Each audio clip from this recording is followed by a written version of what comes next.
Back here on the Locked On Hornets podcast, I still, just watching back those two clips, I still don't even know what to do with this microphone. Like, I look like I'm a pilot. I don't know if I go like this.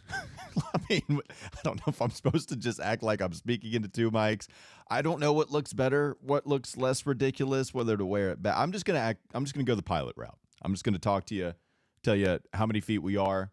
Feel free to move above the cabin. That's where I'm going to roll with, and I appreciate you hopping on. You can't see me make a fool of myself unless you join us on YouTube, by the way. Locked On Hornets, put it in the search bar. Check us out. We're getting closer and closer to 1,000 subscribers. I'm going to talk about my conversation with Bobby Marks on 7:30 The Game, ESPN Charlotte. You can go check out that on the website, espnclt.com. I don't have the ability like Doug does. He's a wizard behind the scenes. I don't have the ability to play the sound bites like I might, like I thought I might.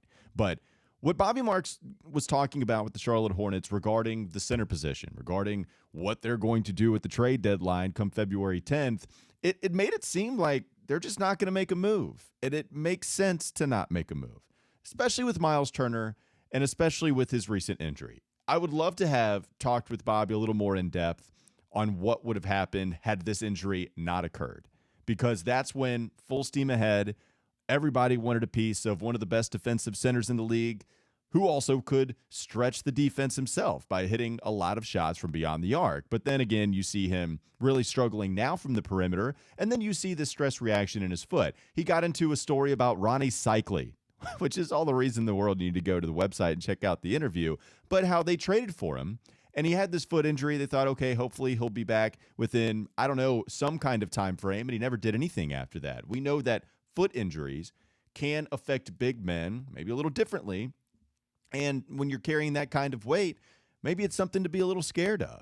You know, I kind of looked at it as an opportunity. You know, when that news came out, Adrian Wojnarowski is tweeting out, it really kind of puts a stop to a lot of the interest in Myles Turner. And I thought about it the opposite way. I thought, wait, is this just going to be a reduced price tag to where now the Hornets or any other franchise can take advantage of it? But you got to pay him. And that's what Bobby Marks talked about, too. It's the fact that he's got 1 year left on his deal. It's not making that much money. It's a decent chunk of change. But still, you got to figure out what you want to pay him. And that's how the value has changed so much so, right? Because it's been all over the place. At first, when you talk about trading for Myles, it was, okay, he's got 2.5, 3 years left on his deal, right? This is the very beginning of all of these trade rumors. 2, 3 years left on his deal. It's a really fair price tag. The guy is still 25 or younger at the very beginning of this. We're talking about a 23-year-old that had a lot of promise, and you saw that immediately upon him stepping on the basketball court. And so it's like, okay, yeah, you're going to have to trade a lot. And then at the beginning of the season, he starts making it rain from the perimeter, and you start to see him start to turn a new leaf a little bit. You wanted a piece of that even more so, and now here comes the injury, and now it's dropped way down. I mean, it is kind of all over the place, and that's where we are currently. You know, I don't know if you're wanting to give up a James Bouknight and a P.J. Washington or a Mason Plumlee and a James Bouknight, but the price tag has to reduce if you're Mitch Kupchak, and now it might even be to the point where you're just not interested whatsoever. You wait till you get to the offseason, and then you make a move for what other big guy is out there, a different one. Bobby also talked about that kind of same way with Richaun Holmes, where you know Charlotte was interested in him in the offseason, and now Sacramento is willing to move on from him. But who are you going to trade to try to get Richaun? You know, I've talked about, you know what, maybe you trade James Bouknight, but he's becoming a part of the rotation even more so now. You know, we'll see what happens tonight against the Boston Celtics.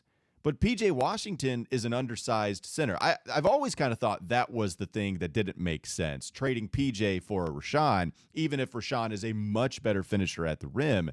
P.J. stretches the floor, and he's pretty good defensively. Is it worth giving up assets in a younger player like P.J. to go get Richaun for 2 years of good center play, but he's still kind of undersized himself? So if you're going to go get Richaun, then you trade a Bouknight, and I don't know what else you would trade. Yeah, I don't know how valuable he is right now. So Bobby loved PJ. You know, he was saying, I don't know if that's somebody you want to include in any kind of trade for one of these star centers or one of these examples that you're talking about. And something else he discussed on 7:30 was Mitch Kupchak's patience to this point. It's different context now. You know, the one in-season trade that he made was attaining Brad Wanamaker. which isn't going to move the needle all that much on what your expectations are this season. And so now, when you're not so hesitant to maybe make a move to try to compete in the postseason, this is going to be the most interesting in-season. This is going to be the most interesting week. Here we are. Basically, when you watch this video, we're going to be about a week out of the trade deadline. And deadlines, they bring a lot of work to them. And so we'll see if Mitch Kupchak decides to make that move, especially, okay, with all of these health things that have happened to the Hornets too, like Kelly Oubre, been out, Gordon Hayward out, Jalen McDaniels too. Does that make it even harder to try to figure out how good you are? Because the Hornets were fully healthy and they were in the 4 seed last year.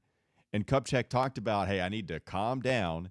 I don't want to jump the gun and lose something valuable just because I think now is the time. And so he was patient, and I think that was the right move.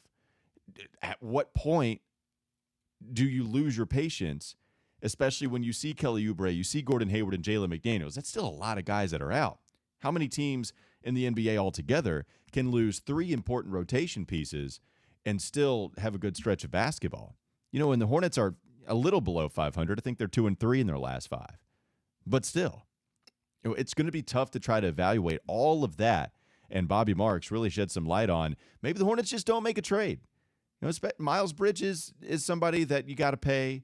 The only thing is trading PJ, like maybe you want to get out from that contract before you lose him for nothing because he is going to be extension eligible. Yeah, it's going to be really tough to see, and you've got some options this season, and you've got some options this offseason. Thanks for joining us on the Locked On Hornets podcast. Thanks for checking us out on YouTube, following us on Walker Mail, Doug Branson, LOH, and at Locked On Hornets. Thanks for making us your first listen. Now make sure your second listen is Locked On Bets. It's hosted by your boy Q with expert analysis from Lee Sterling. We appreciate you hopping on with us once again on Locked On Hornets. Have a great day, and we'll be back with you tomorrow.